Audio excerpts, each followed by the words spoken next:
Yester evening's all a mess, and I know you're still in town. You should know I've seen you when you walk around, and there's nothing more to say. I just need for you to take my hand and stay. Too many times you slipped my heart. It's not always a sign. Oh, it's gonna be a good day when I see you coming down the road. Oh, it's gonna be a good day on the highway of my bleeding soul.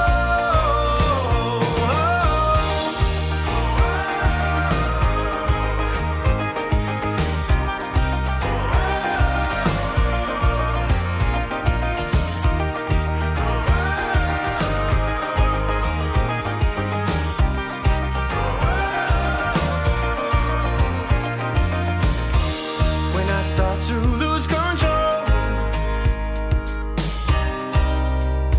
I could never let it go, and it's always been the same. I just need for you to take my hand and stay. Too many times you slipped my heart. It's not always the same. Oh, it's gonna be a good day when I see you coming down the road. Oh, it's gonna be a good day on the highway of my bleeding soul. Oh, it's gonna be a good day when I see you coming down the road. Oh, it's gonna be a good day on the highway of my bleeding soul. Hello, happy Tuesday. Hi, Joseph and Nancy. I don't know your dad's name, but I love that they're visiting you and you're watching together. Hello, how is everyone?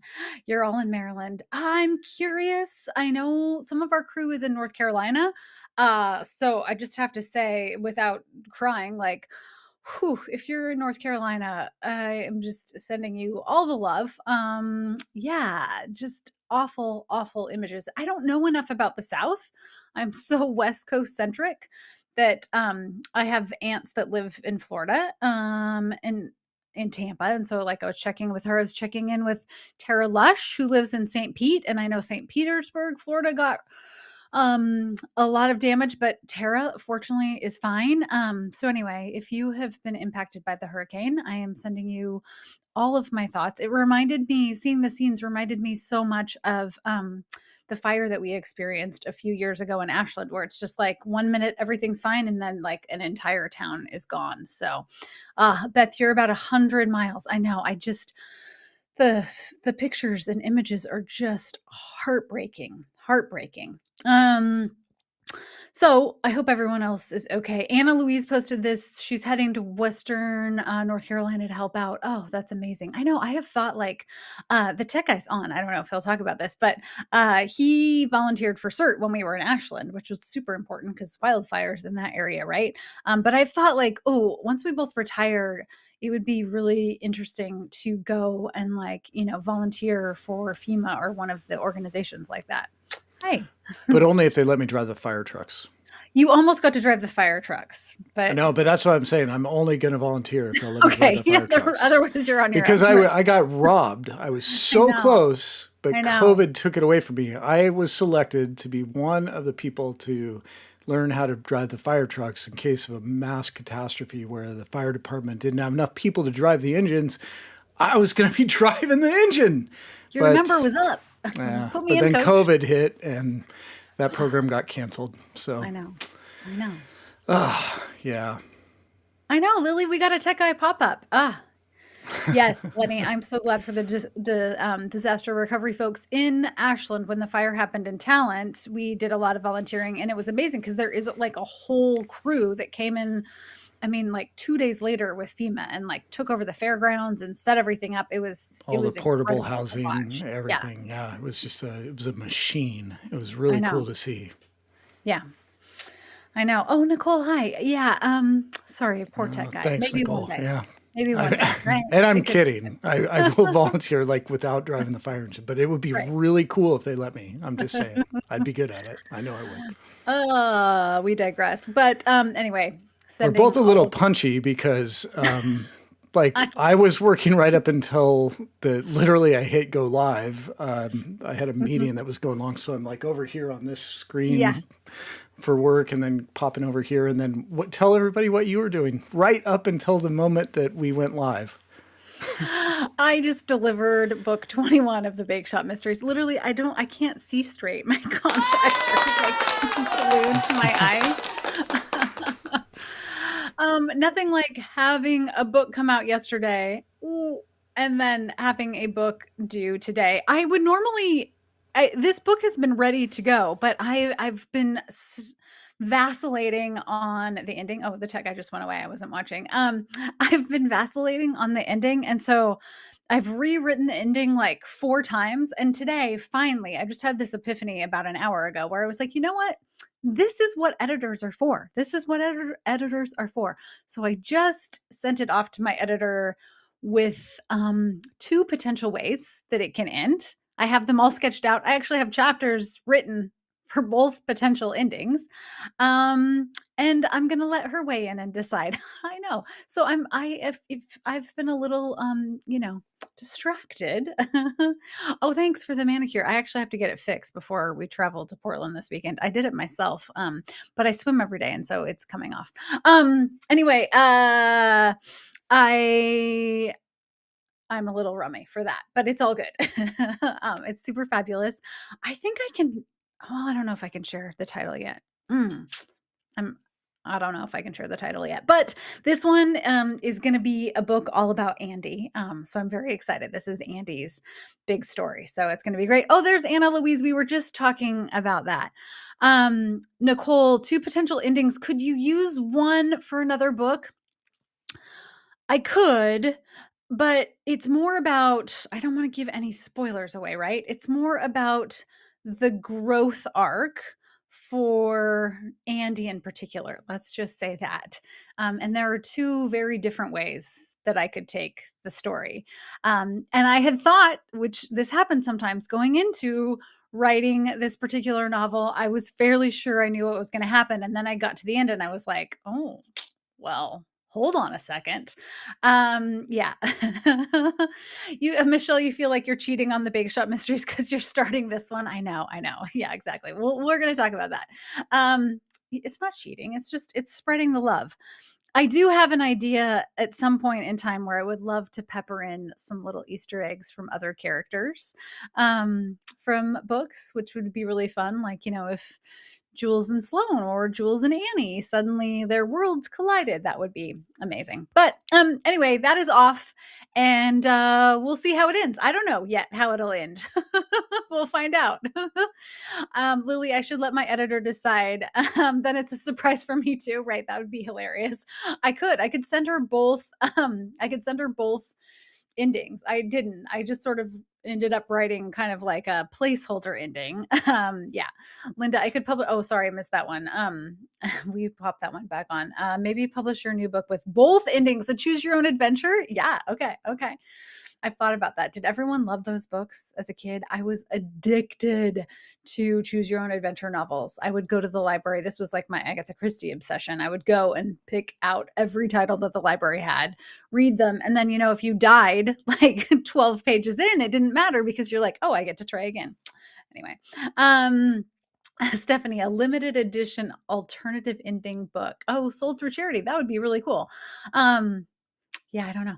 I don't know how it's going to end, but we should also talk about why we're here together tonight, which is Death at the Dinner Party.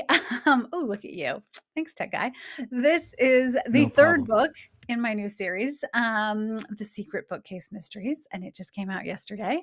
And I am absolutely loving this series, especially because it's such a different kind of writing. It's a different place to be in, I would say, when you're writing something that's new versus something that is 21 books in. They both have their own challenges. They both have their own fun little nuggets. But in this, I would say I'm back into that idea of like discovery.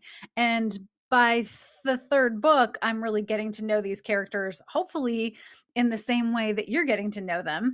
And they're revealing things to me as we go along, too, which is very fun.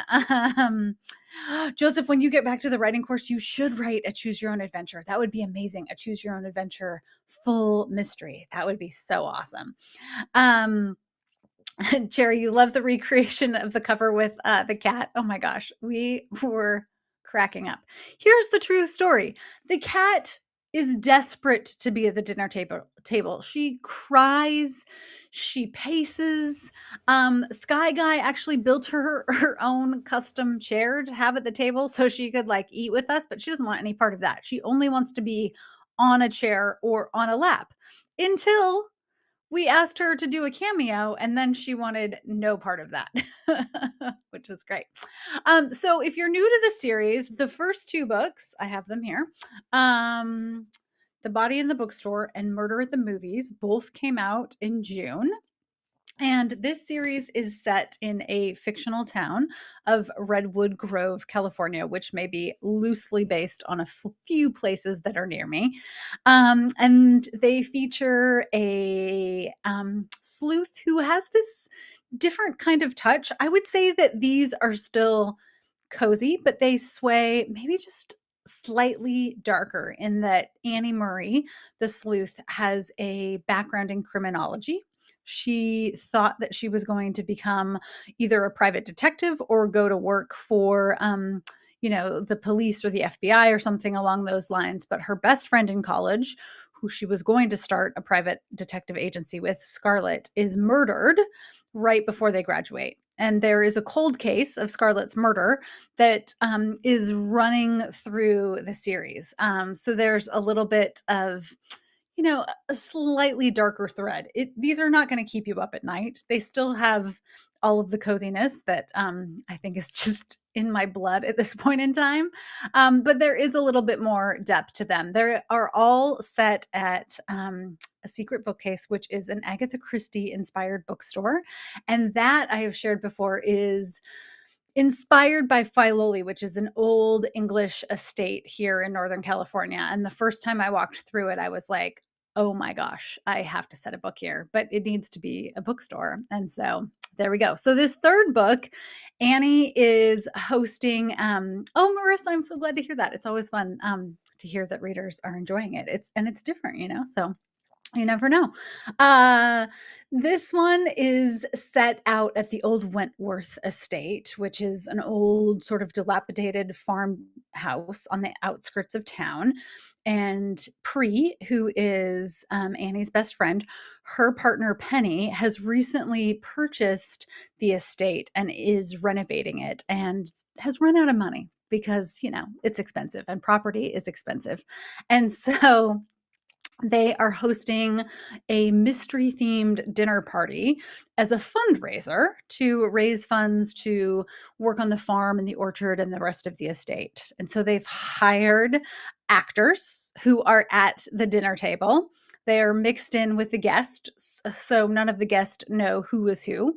Everybody's coming for this, luscious, moody, atmospheric dinner. And they know, the guests, that they're paying because it's also sort of like theater. Somebody at some point in time is going to die. This is also like playing off the whole trope of a dark and stormy night because it is stormy, it's fall, the power goes out, and then someone does die, but this is not a scripted death, it's a real death. And this one is also a bit of a locked room mystery because everyone is in the house and it's all taking place in the Wentworth estate. Did anyone love Clue when you were younger, the board game and the movie. Two of my all-time favorites. Also inspiration for this particular book because I feel like it has those kind of campy Clue vibes where everybody's locked in a room together. And I love it. Yes. You know what? I forgot to share at the beginning. Tech Guy, we're going to give books away tonight, right? That's right. Yeah, I was forgot the most important part. See, it's because I'm still in I got a book done today. What? I know. So yeah, we are going to give some books away, some signed copies, paperback copies of the book. So for those of you who are new, just keep commenting. I have a little app that I run that will randomize it. We'll pick some winners, and when we do, it'll look like this with the well, actually, first, let's talk about what to do if you win. Okay, yes. If you win, please, if you're on Facebook, go ahead and private message Ellie. If you're on YouTube, head to her website at elliealexander.co. And fill out the contact form there to send in your address. Do not put it in the comments. Please don't. Please don't. No. Especially on Facebook, because it's just rampant with pirates and identity thieves. So, but yeah. Which is why we're only doing giveaways on a live like this, because it's a lot harder for the live and the newsletter. If you're not subscribed to the email newsletter, be sure to be subscribed. Be sure to be subscribed. I can't even talk. Be sure to subscribe to the email newsletter, because that comes out monthly, and we do a giveaway every time. So that is. And tonight, because this is a new series and the first 3 books have come out in such quick succession, if readers want to, you could pick which book you want to. Ooh, wow. Throwing a wrinkle in it. Okay. I am. All right. I know. But that's cool. When you message, you could say, I want, book 1, book 2, book 3, whatever. Yeah. Okay. All right. So 2 things. Sorry. Pick the book and give us your mailing address. We didn't discuss this. Yeah. And this is my tech guy request.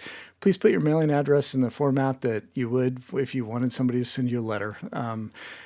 You would not believe some of the things I get. I can't figure it out sometimes. I'm just like, I don't know if that's Southeast or if that was a typo.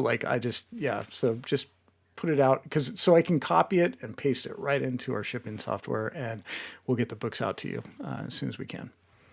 Did you know that the tech guy does all of the shipping? It's so great, because if I ship something, I would find an old box and I know. All right. So for anybody who's ever received anything from Ellie, you may have noticed, maybe you haven't, I don't know, but there's a lot of care that goes into packaging things. And so you won't, if you get a book in a padded envelope, I will actually put my fist into the padded envelope and stretch it out before I put the book in there, so the corners aren't bent and the pages aren't wrinkled and everything. And then don't even get me started on shipping tape, because I don't know if you tried, do you think you could put a piece of tape on a box without wrinkles in it? Oh, no chance. No. Not possible. No, definitely not. So we each have our strengths, and we do. They're different. Yeah. That's why we divide and conquer. That's what we do That's here. Right. Yeah. Oh, that's great. How about a winner? Let's do pick a it. winner. Okay. Okay. Let's see if it works. Woo! Okay. Michelle Cromartie. Hopefully I'm saying that correctly, but Michelle Cromartie. I think Michelle is on YouTube. Okay. So yeah, Michelle, let Ellie know which book you'd like and send us your mailing address, and we'll get a book out to you. Yay. Yeah. All right. Pick a book, any book. Well, not any book. Out of these 3. And I will also personalize it to you if you want, or I'll just sign it if you just want it signed. So let me know that. Lily, your packaging. I know that's the tech guy. You can tell if you get something from me, it'll be like all wonky. And yeah. This actually, I'm going to see if I can come up on my little side cam here.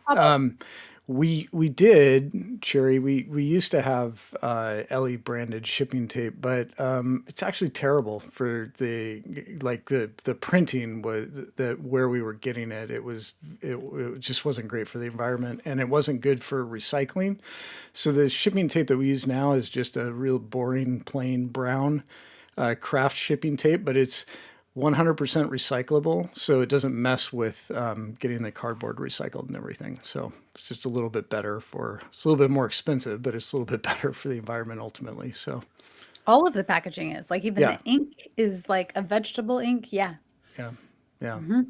That's important to Seaweed. us. Yeah. Yeah. Yeah. Yeah. I know, Marissa, candles right now, it's just it's it's October 1st and we are in a full heat wave in California. It's supposed to be 97 tomorrow. We're setting a record in San Francisco. Like, how is that even possible?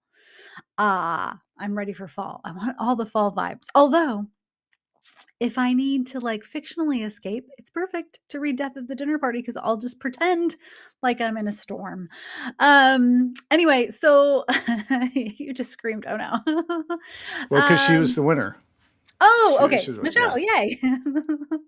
I was like, you screamed because it's gonna be 97. I'm missing that. um, let's see. So book 4 in this series comes out in November.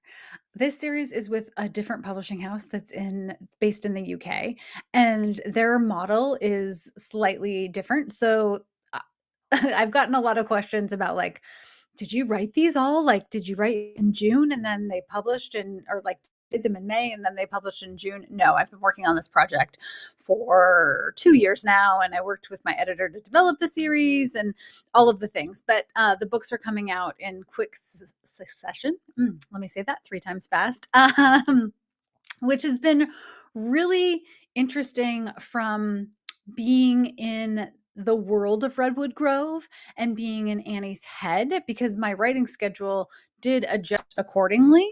Um, and I've written them slightly differently than I have written, like other scenes. And I've found that what I thought about the process of writing for myself after, I don't even know how many books, like 40 or something, um, I'm learning new things because I'm in Annie's world for a longer stretch of time, for a tighter period of time. And I'm writing them instead of, like a book a year. I'm writing them faster. And so, or not faster, but like tighter together in terms of the pub schedule. And so I feel like I'm learning more about the characters faster, which is fascinating to me. Because I've had such like, I don't want to say a rigid routine, but I have a very solid routine. And this series has kind of like shaken me out of that, which I think for me is a good thing, because I have really like learned so much over the last 12 years. If I was a new writer, I don't think it might be as helpful for me. But yeah, it's really exciting. So book 4, do you have a picture of this one? Yeah, there you go. A Holiday Homicide will come out in November. And then book 5, which I'm going to be able to reveal cover art for soon, is going to come out in February. So there's going to be a lot more of Annie mixed in. I'm so glad you're enjoying it. Can I share the title for book 4? Oh, that just came through, Linda. Yes, A Holiday Homicide is book 4, and it's coming out November 20th. And I believe it's up for pre-order for the ebook now. And then the paperback always comes up for pre-order a little bit later. And again, that's just because it's a different publishing house and they have a different model. So yeah. I am so grateful to be able to continue to expand and push myself in new directions and find new characters. So much. November of 2024 for book 4. And then did it say November 2025? No. Oh, it did. No. Tech issue here. Tech issue. Oh my Hold on. gosh. Look, No, we'll change it right you're now. going to fix it right now. I'm just teasing you. You know that. Boom. There we go. November 20th, 2024. November 20th, 2024. Book 5 will come out in February 2025. Yes. That's how we roll. That's how we roll these days. Let's see. The other thing, does it take time to segue between Annie's worlds? Oh, that's a great question. And Jules, Beth, uh, yes and no. In fact, the tech guy and I on our last podcast talked about writing multiple series. And I'm a big fan of writing multiple series as from a writing perspective, because I think having distance from a book is the best gift you can give yourself as a writer. So I prescribe to the idea that you should try, if you can, to write a first draft just as quickly as you possibly can, because that's about just getting the bones of the story out. And then all of the magic happens in the editing and layering and like really bringing it to life. Now, I definitely have writer friends who edit as they go, and that works for them. For me, that doesn't work because I need to know the whole story, right? Before I know how to fix anything.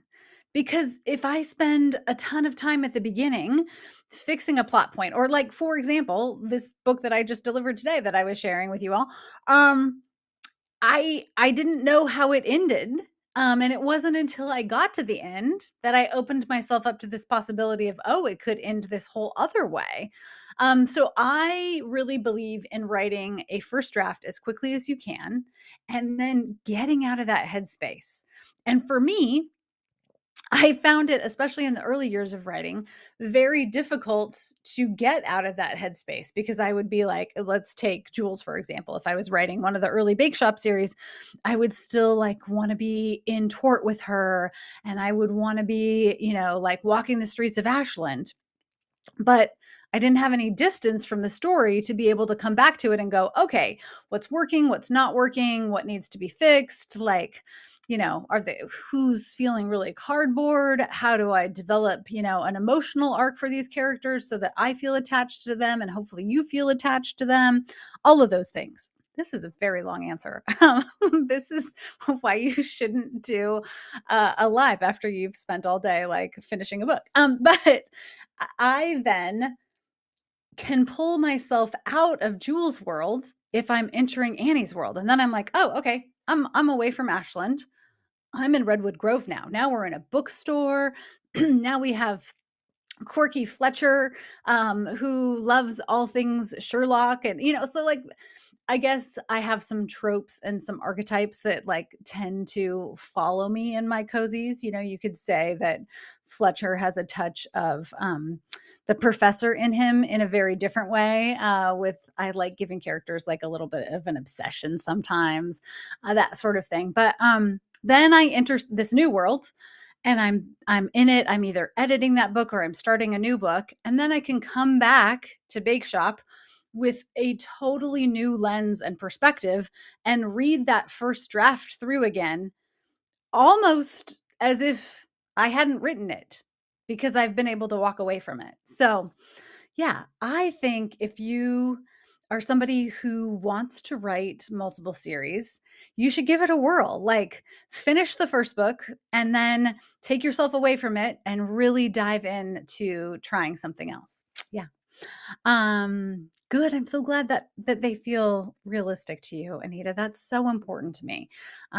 So important. I also do, April, we'll get to that question in just a second. I also do a lot physically to my office, like I've been in Bake Shop world, so there's lots of pictures of coffee. I've been drinking more coffee the last few weeks, not just because I've been sort of in this writing mode, but also just because I want to like be in the world of coffee and Jules and the Bake Shop. When I am working on the next Secret Bookcase series or Sloan or whatever it is, then I'll switch out my office to like Leavenworth and beer and pretzels or bookish things and bookstores and Agatha Christie and all things mystery. So I kind of try to make my world around me also match the theme and vibe of whatever I'm writing. So yeah.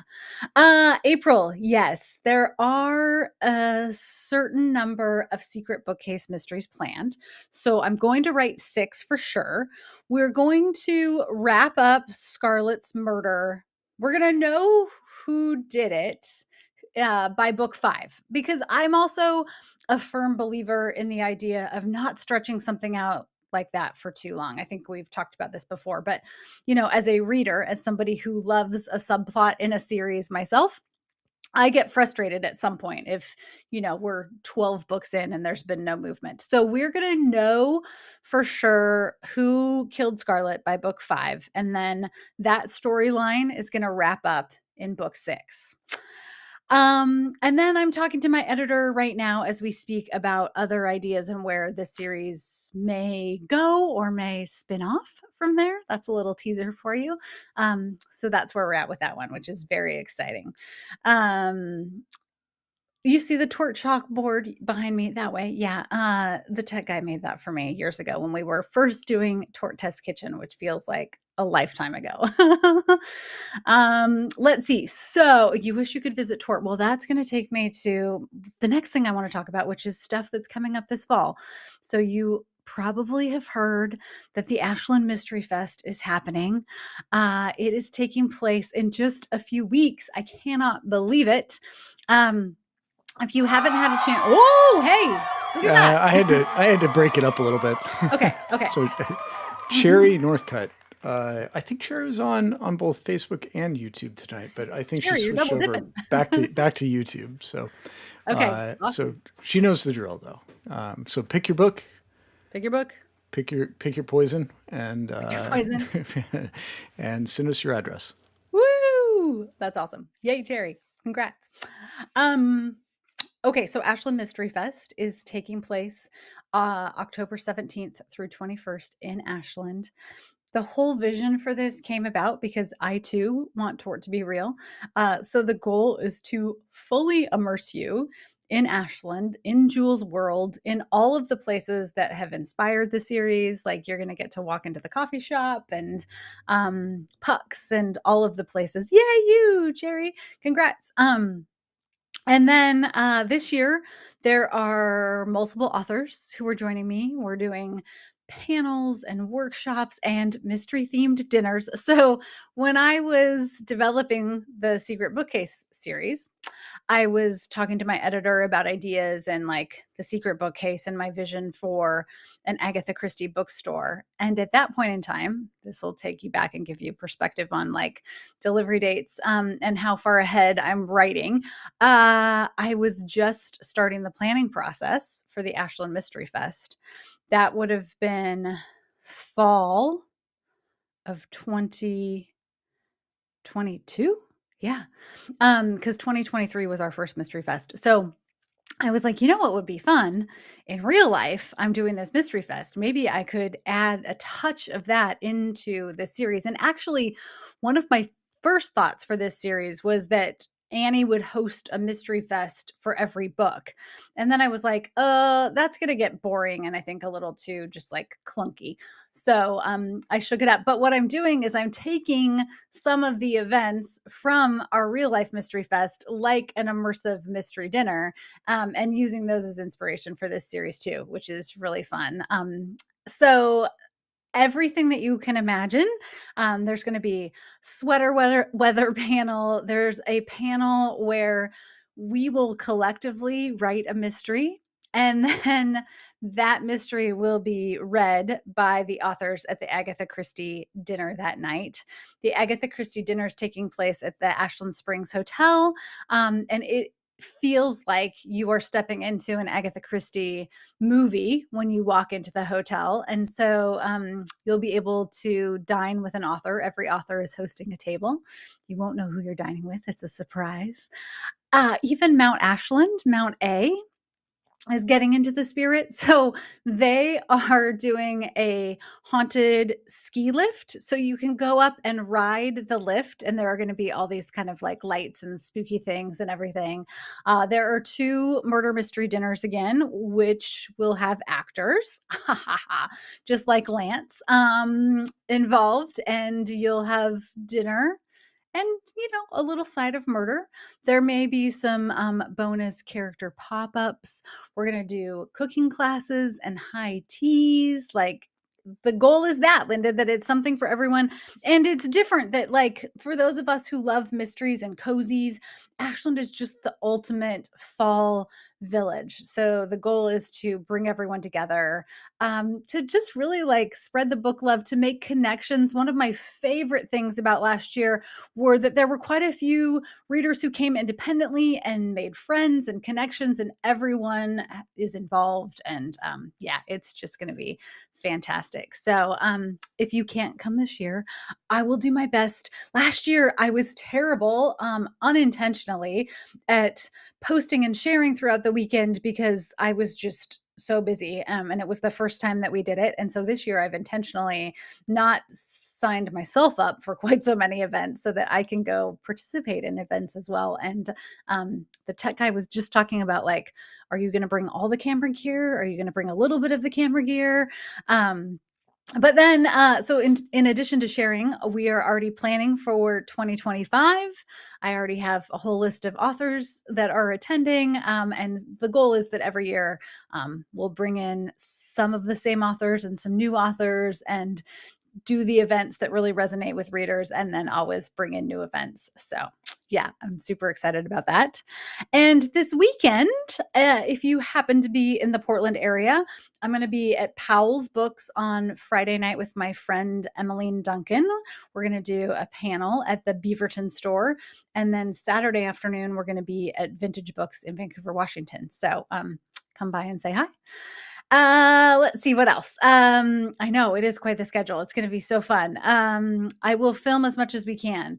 Ashland next year, Cassandra, maybe. Amanda, I love putting it all together. It's been a different kind of brain challenge and puzzle, I would say, because I have been in charge of my big role in it is kind of the creative vision for the events, the panels, inviting the authors, all of those things. So I have been responsible for putting together all of the author events and their schedules. And I have looked at so many spreadsheets, which is not my normal mode of operations, shall we say. So hopefully everything goes off without a hitch. I'm sure it will. And then Travel Ashland has been an amazing partner, and they've worked to, get all of the businesses on board and secure partners. OSF is a sponsor this year, which is so fun. And next year, this is exciting. Next year for 2025, OSF is going to extend their season, so they will still be open. Shows will still be running at OSF during Mystery Fest weekend, which is fantastic. Because right now, what? I haven't even heard that. That's awesome. Yeah. Oh, that's super cool. That'll be great for everybody that gets to, that's able to make it, that's read about OSF in the series but hasn't ever seen it, because that's one thing I've been kind of bummed about, is that their season ends. I know. Right before Mystery Fest happens every year. So that's great.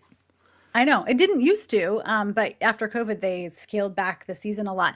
And one of the things that I'm most excited about, and I'm pretty sure that they'll get to offer next year, are the backstage tours, which, if you are a fan of the theater, like, I cannot recommend enough. You get to see so much, and I feel like you'll probably run into Lance backstage too. The Oregon Cabaret, though, is going, and they are doing Sherlock. Wait, is that right? Was Sherlock last year? Now my mind is going blank. I think it's Sherlock this year, because I think Poirot was last year. But in any event, they're doing a mystery. And I think there are still a few tickets left for that. Esme Addison is going to be hosting a movie screening on Saturday night of Knives Out at the Varsity Theater. And I think it's like $7, and you get like a soda, a popcorn, a candy, and then she'll be introducing the film and watching it with you. There's mystery cocktail hours, late night cocktails where the bartenders are going to be making drinks from writers' books. So many good things. Oh, and there's another mystery that you're going to solve all around town that the tech guy and I have been putting the finishing touches on. So the goal is that you get to really go all around the plaza on your own time. And then if you solve the mystery, you get a prize. So yeah, I know Stephanie isn't Knives Out so good. Yeah, exactly. Backstage tours, right, Sharon? I mean, you have to do it. You have to do it if you're there. Absolutely. So great. Oh, we got another winner. Marissa Foy Huff. Marissa's on Facebook. So just okay, in yay. case we have multiple, yeah. Cool. I love it. So love it. Pick your poison and send us your address. Mm-hmm. Mm-hmm. Exactly. Pick your poison. Send me what you want, and I will send it out. Let's see. What other news do I have to share? Do you want to talk about your thoughts for the end of the month, Tech Guy? I can't believe we're in October either. How is that real life? It doesn't seem right. Oh yeah. Well, first, okay, a couple of things. Okay. Oh boy. I gotta go. Some people had some great questions, but I'll get back to those in a minute. So Stephanie said, yeah, we need a virtual option for the Mystery Fest. Should we talk about my idea?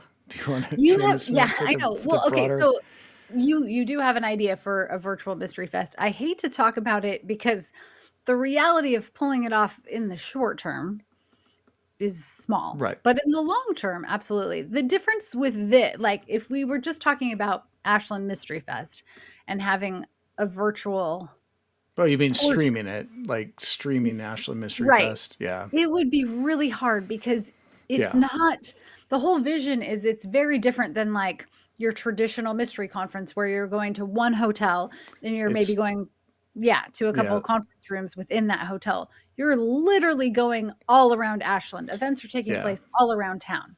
Logistically, it would be massively expensive. I mean, we'd have to have like audio and video hookups at like multiple locations and a crew of people because there's no way I could do this on my own. No chance.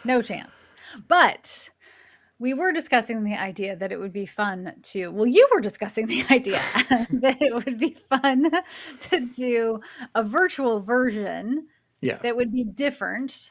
Yes. Right? Everybody would be remote. So it would be so it would be a fully virtual mystery festival. So it'd be a similar thing where you'd have lineups and panels and stuff at certain times and everything, but it would be run through a combination of like, this kind of software and then Zoom and everything to kind of control admission and stuff. But yeah, that's still going to take a lot of planning and everything. So it's not coming soon, but that is something that is on the table. So we'll see. I like it. I'm in. Yeah. In all of our spare time, though. That's my totally. Yeah. Yeah. But I think there's enough people that would be interested in it. So it'd be interesting. But what were you gonna have me talk about before? You were like, should we do at the end of the month? Should we? Yeah. Would anybody be interested in a Halloween live? A spooky live. Yeah. No, I like, we don't get to do the lives very often. It is really, I mean, it's just scheduling and everything. It makes it very difficult. So, I just thought it would be fun. That week happens to be a free week in between like a lot of fall book related travel and book talks and conventions and things like that. So that would be, I don't know. I just think it'd be, well, it looks like yes. It looks like the answer is yes, based on the comments. So. No, it's a hard pass. All right. Yeah, cool. All right, we'll do it. So everybody just mark down, it's October 29th, I think is that Tuesday. So we'll just keep it on Tuesdays to keep things consistent. But yeah, everybody will need to come in costume. Oh, Definitely, okay. yeah. We'll have to come in costume. We might try to pull some people on if they want to share, if they I want to love come that on idea. video and show off their We did costumes. that back in the day. That's the first time I saw Lily, and Lily came on her in her Oh Tigger yeah, costume. yeah, the Remember? That Tigger. was Yeah, awesome. Yeah. yeah, totally. Okay. I've been thinking because I just had some skin cancer surgery, which is healing so beautifully. But I keep saying like I want to turn the scar into something for Halloween. So okay, I'll just have like Nice. a gash in my head. Yeah, it Yeah. looks like people would be into it. Yeah. Okay, cool. Let's do it. I know right now she's like, we just signed up for another thing, but I'm like, yeah, this will be fun. Yeah, no Be problem. awesome. No, I'm excited. When I'm running around frantically trying to plug in everything and screaming and stuff, you need to remind me to play this back. That I Right. said this will be This was fun. your It'll idea, be sir. totally fun. Yeah, yeah, You're racing home from work on your bike. You're like, oh yeah. my gosh. No, Yeah. I've got some ideas. I think we're going to change up the venue. We might actually be in the same room for this one. Oh, okay. Yeah. I don't even know how we would do that. Yeah, Okay. we'll do it. Sweet. Cool. Count me in. All right. Done. Yes. So I do have a lot of travel coming up. As I mentioned, I'm going to be in Portland. Then we have the Ashland Mystery Fest. Then I will be in St. Louis. I'm coming out for a cozy event there with Novel Neighbor and 3 other authors, which is going to be so fun. And then I'm going to be in Vegas for Author Nation, which is a big independently published conference. I'll be on a few panels and I'll be doing signings there. And I'm also just learning as much as I can too. So I'm super excited about that. So if anybody wants to come to Vegas in November, check out Author Nation. So the next 6 weeks are just going to be a lot of travel. We just got our new COVID boosters. So do your thing, do your thing. I'm very excited about that. Terry, have I thought of doing a mystery knit along, hooking up with a knit shop? Well, it's funny that you say that. There is something brewing that I will be able to announce in the next couple days that is for fall too. So check my socials. That's all I can say about that because I don't think it's live yet. But yes, something like that is it in the works. And actually, that's one of the panels that we're doing at Mystery Fest too. We're doing Mystery Craft Hour. So a bunch of us are going to bring a craft and we're going to do a craft hour together to start the morning. Yeah. Is the thing you're talking about something I'm responsible for? No. Okay. No. Because I was like, I just want to be honest with everybody. I had a mild panic attack right there. Did you? That's hilarious. I thought, oh no, what did I've totally forgotten something I'm supposed to be doing. And she just told everybody on the live that it's coming soon. I'm like, it's not coming soon if it's me. You have a lengthy list of crafts that you're prepping for Ashland. I'm already, yeah. I Sure. am already doing that. Yeah. Yeah. Yeah. Do you have time for a couple of questions? Sure. I saved a couple that. Okay, let me switch over here. And there were a couple comments about Lost Coast Literary that I thought you should see. Thanks so much, Cassandra. That's so sweet. I love that story. I'm biased, obviously, but I love that story, and I have some thoughts about something that's maybe in the same vein that I've been spending some time on. So yeah. I do teach writing. Yes, I do, Stephanie. I have a Mystery Series masterclass that is a self-paced course, and then I do private coaching, which is, I would say, like one of the highlights of what I get to do. I absolutely love that, working one-on-one with writers. It's just such a gift to get to hold space, to get to be part of somebody's journey. I feel like my coaching style is that I want to be a little bit like Tinkerbell. Like I want to give you all the magic fairy dust and then send you out in the world to do it, which is great. And very exciting. Speaking of which, one of my students, Cortagonist, who you all may know and love, and you should, She just had her first debut cozy release yesterday. We were book birthday buddies. Her book, I should have had you put together a slide for this, tech guy, but her book is Death on Deck, and it features 4 retirees. Are you reading it, Marissa? Oh, yay. I'm so glad. I got to read an early copy and I had so much fun with it. It features 4 retirees who go on a cruise together, and a body appears. So think like Golden Girls at sea with murder, which is so fun. Yeah. What else?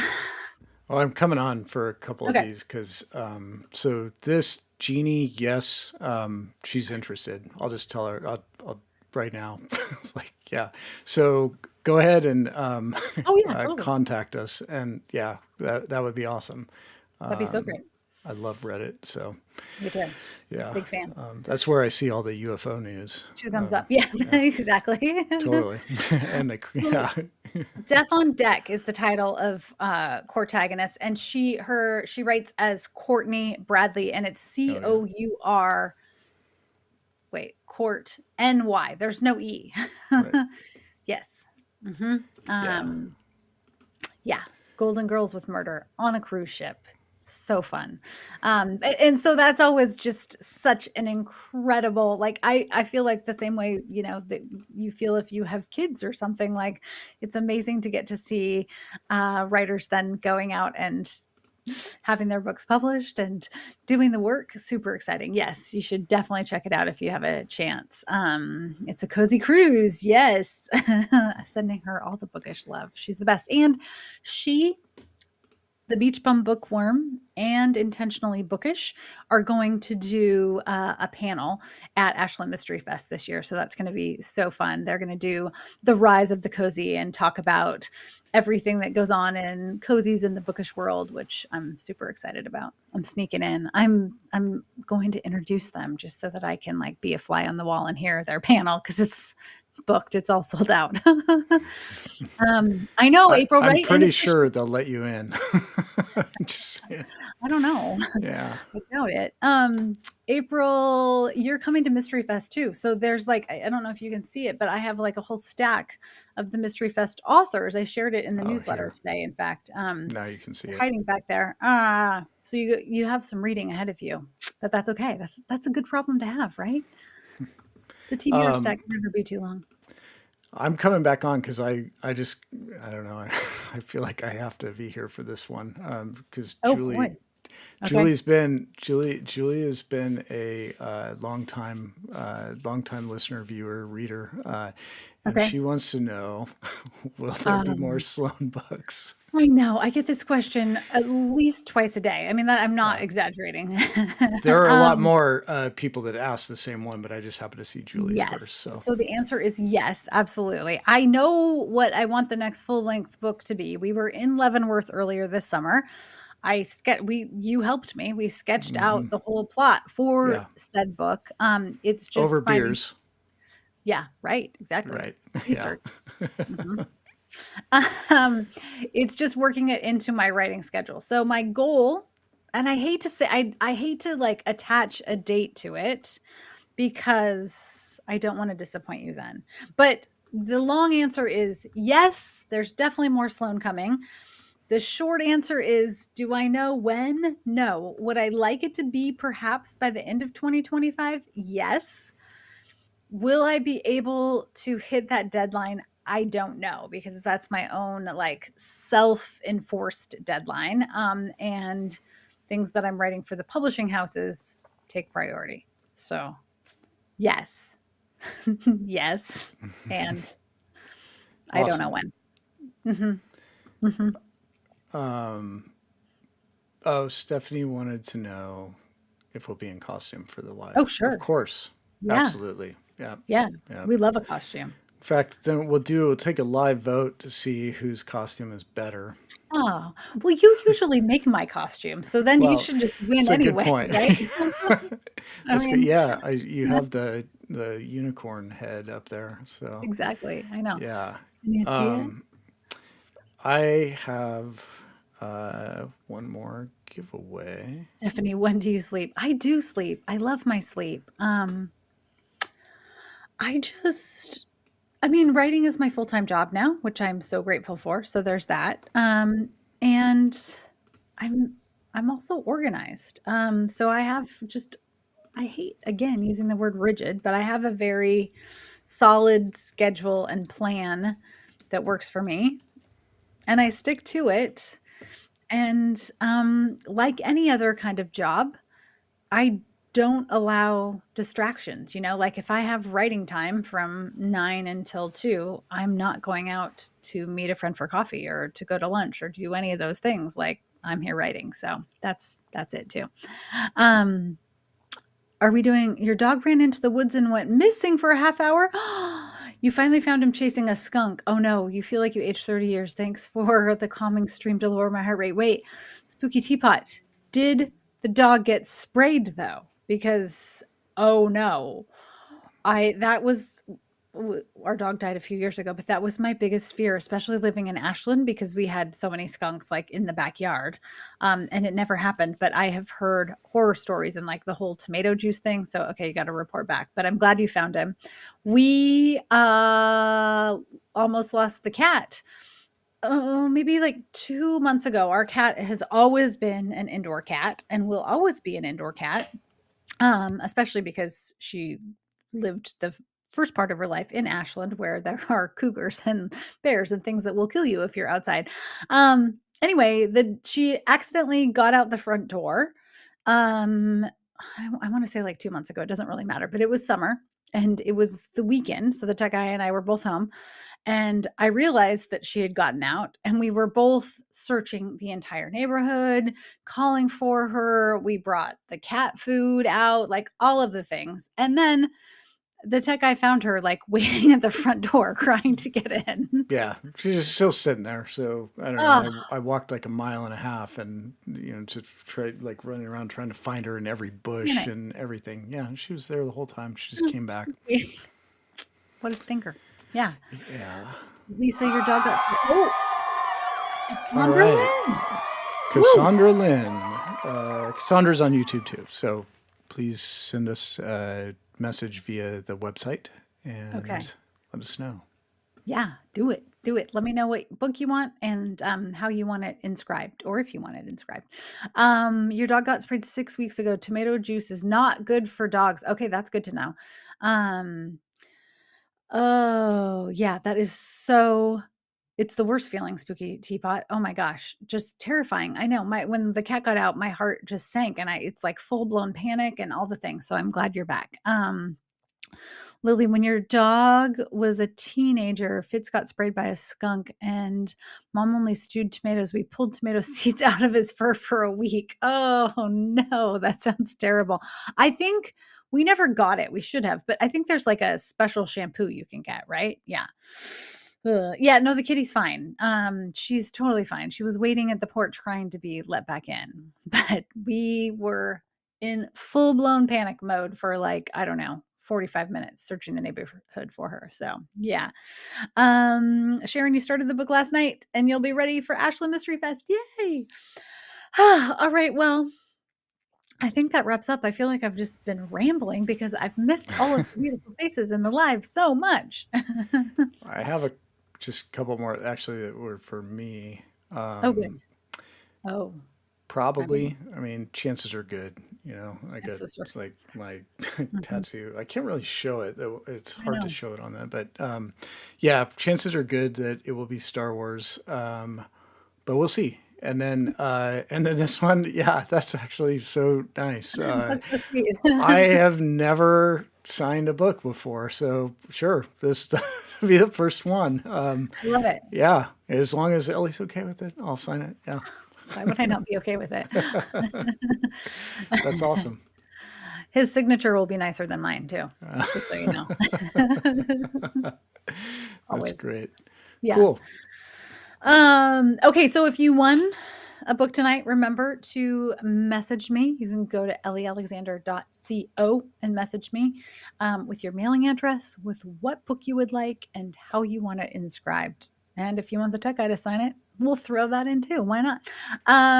And we have always loved doing giveaways on Facebook, but as we've shared, the phishing scams are just so bad. So if you're not subscribed to my newsletter, please be sure to do that, because every month I'm making sure to do a giveaway. And I always have books to share. I don't want them sitting in my house. I want to share them with you. So yes. Thank you all for just being the most delightful, joyful people on the planet, and for always spreading the book love. Sending all of my well wishes to anyone in North Carolina or who's been affected by the hurricane. I know the Red Cross is a great place to donate. That's where we've donated. And I'm sure there are all kinds of other like boots on the ground. I'm blanking on his name. The chef with the kitchen, who we've donated to before as well. But I'll share some links on my social for that too. And on that note, have a great night, and we'll see you soon.